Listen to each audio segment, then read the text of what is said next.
Welcome back, Daisies! I hope you liked my previous recreate video. So for today, I will recreate this character I made way back again 2014 when I was first starting pa lang kami nito. This is sketch traditionally. So let's start the art.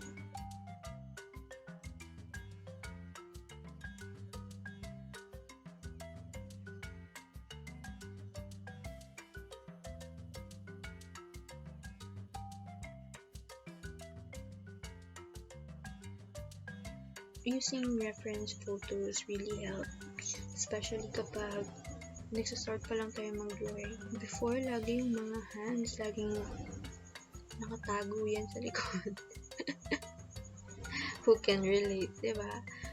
Laging nakatago sa likod, o di kaya naka-fold sa gilid or sa pocket. Pero ngayon, medyo nag-i-improve tayo, no? So, nilalabas na natin yan. So, may pa-approve na tayo. Okay. Reference photo from Pinterest. Credits to the photo owner. Thank you so much. And then, medyo, I think naman, dati kasi sobrang stiff ng mga characters ko. I mean, lagi silang tayo lang na straight or either half lang ng body. Pero ngayon, I think, slightly nagiging confident na ako sa poses, full body shots. Ayan, we are like, I'm starting, kapag nag-line art, again, I'm starting with thin lines. Para hindi siya yung fixed na lines, para siyang guiding lines muna. And then later on, saka ko siya i-double with the final thicker lines.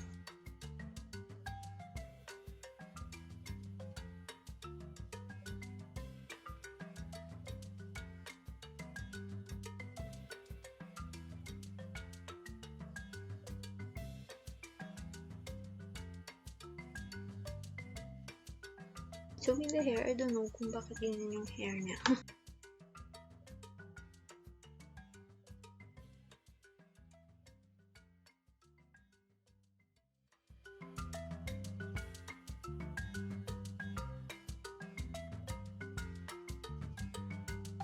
For all my artworks, I draw or line art individually in different layers.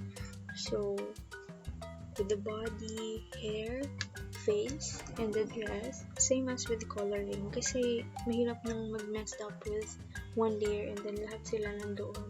When you erase or change some parts, sobrang hirap niya.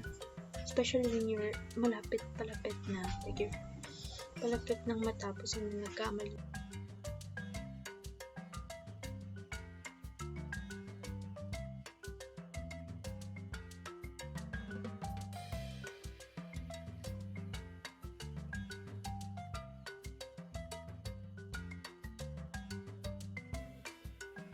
And then that's what I'm talking about earlier. The thicker lines goes with syempre the outer and the inner. Pero not all. Parang yung weight niya hindi ganun ka, alam mo yun, hindi ko ma-explain. I wanted yung mga parts lang na gusto kong medyo highlighted. Yun yung mga darker parts, especially the corners or yung mga wavy parts. Additional lines for konting detail para hindi super flat. Actually, hindi nga medyo pantay yung strap ng bag dito eh. We're still learning, pero go lang.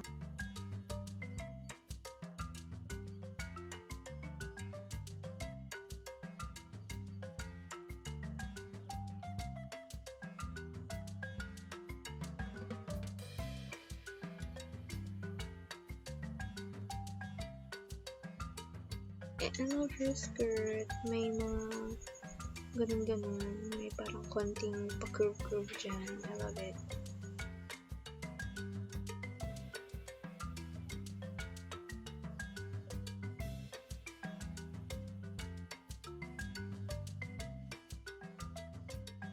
Clean up time!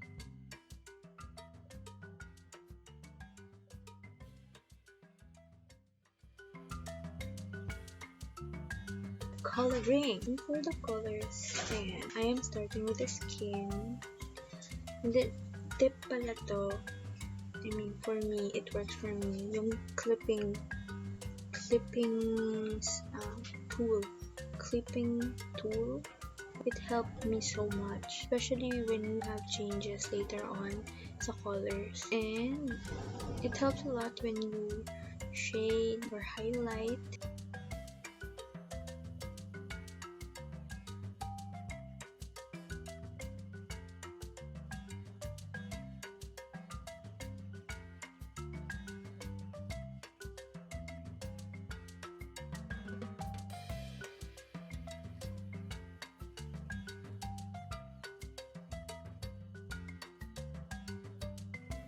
Ginawa ko white kasi medyo dark na yung mga colors and sobra namang hindi maging okay siya tingnan. So, ginawa ko naman siyang white. And then, for the boots, still, it's brown, pero parang tinanggal ko naman yung heels. I want it flat. So, yan, medyo na-lighten na natin. Parang I love her expression dito. And yung gesture nito is more dynamic naman.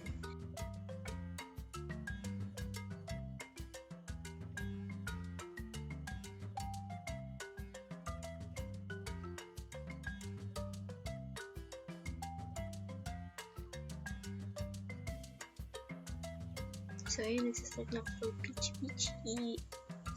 for peachy skin. And then, add na lang konting details. Pleated na skirt.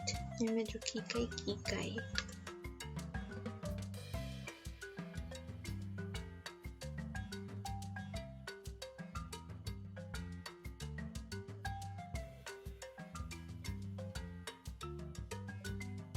Yan, final touch na lang. And some textured konti. And then,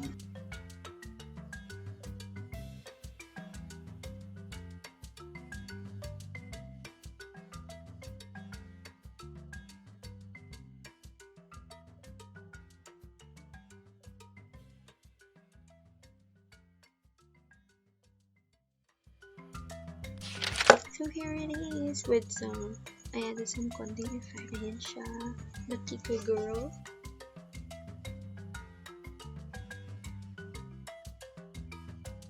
And then here is the comparison from 2014 artwork and versus 2021. I hope you like it and let me know on the comment section if you want more of this art content.